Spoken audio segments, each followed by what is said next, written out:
Salut à tous, c'est Mathéo. Et aujourd'hui, j'ai envie de te parler d'une question que je me suis posée énormément durant ma jeunesse et même aujourd'hui.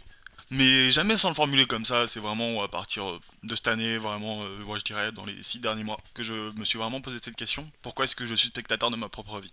Alors, tu t'es déjà peut-être posé cette question.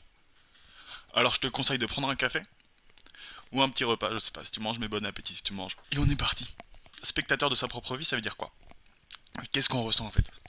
C'est une impression qu'on se laisse juste porter, qu'on regarde les choses se dérouler sans vraiment avoir la main dessus.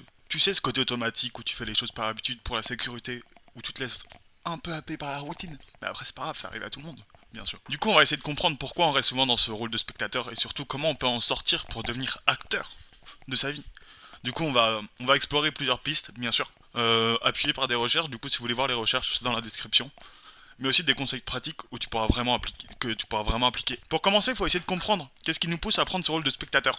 En psychologie, on appelle ça la procrastination existentielle. C'est cette tendance qu'on a tous à remettre à plus tard les grandes décisions, ou même les petites. Comme si on attendait le bon moment se pointe tout seul. Et souvent, ce moment, il n'arrive jamais. Il y a aussi ce truc qu'on appelle le locus de contrôle externe. Ça peut paraître technique, mais en fait, c'est juste l'idée que tu penses, ce qui t'arrive dépend surtout des forces extérieures, et pas vraiment de toi. Une étude a montré que les gens qui ont ce genre de pensée se sentent souvent moins responsables de ce qui leur arrive et finissent par se sentir déconnectés de leur propre choix. Résultat, on adopte un peu ce rôle de spectateur sans trop s'en rendre compte. Mais heureusement, c'est pas une fatalité. En fait, c'est surtout lié aux réactions qu'on a apprises face aux défis. Et la bonne nouvelle, c'est qu'on peut les changer. Alors, comment faire pour sortir de ce rôle et vraiment devenir acteur? La première étape, c'est de prendre conscience de ce que tu ressens et pourquoi tu réagis comme ça. C'est la première des choses à faire. Un truc qui aide bien, c'est qu'on appelle la méthode des petites victoires. Des chercheurs ont montré que réussir à accomplir des objectifs simples, même tout petits, ça booste vraiment la motivation. C'est par exemple, imaginons, t'as la flemme de sortir aujourd'hui. Je te demande pas d'aller faire 10 000 pas.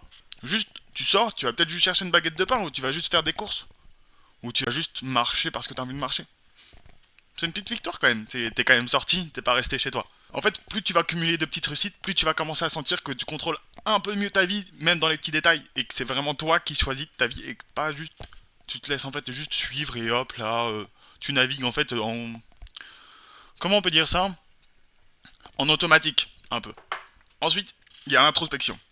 Ça peut aider de fou. Prendre quelques minutes par jour pour réfléchir à ce que tu veux vraiment dans la vie, sans penser à ce que tu devrais faire.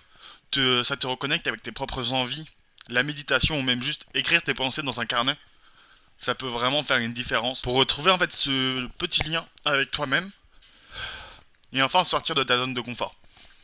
Même un peu, ça peut tout changer. Une étude d'Harvard a montré ceux qui se fixent des petits défis régulièrement finissent par gagner en confiance et se sentent plus aux commandes de leur propre corps.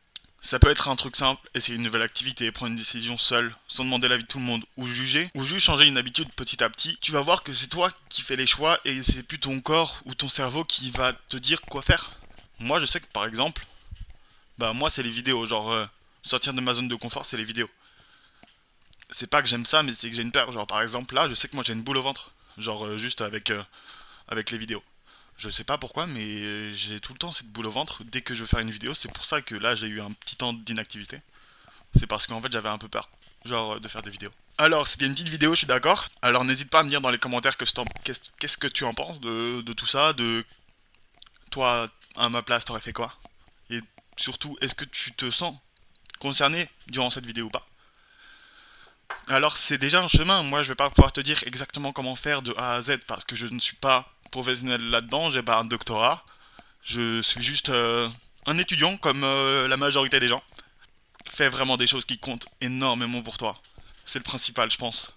Et c'est surtout, tu peux faire la différence. Du coup, j'espère que cette vidéo t'aura donné des pistes pour avancer dans ce sens et te redonner l'envie de reprendre les rênes.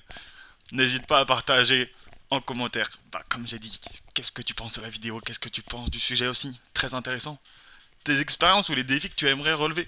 Par exemple, imaginons toi aussi tu veux faire des vidéos ou que sais-je, tu veux un peu sortir de ta zone de confort, n'hésite pas à mettre en commentaire ou rejoindre le Discord, je vais essayer de mettre le lien du Discord pour qu'en fait on essaye de tous un peu s'entraider. Tu connais, vu qu'on a une petite communauté, on essaye, mais on se retrouve bientôt pour une nouvelle vidéo et je vais essayer d'en tourner une nouvelle ce soir.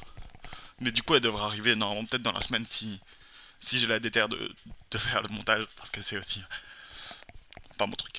Mais en tout cas, si tu te sens mal à l'aise dans ton corps et dans ton esprit, c'est normal, dis-toi ça. et que juste on essaie de changer pour être la meilleure personne. En tout cas, c'était Matteo Urgas. Moi, en tout cas, je vous dis bon appétit à tous ceux qui regardent cette vidéo. Et moi, je vous dis à plus tard. Ciao, ciao.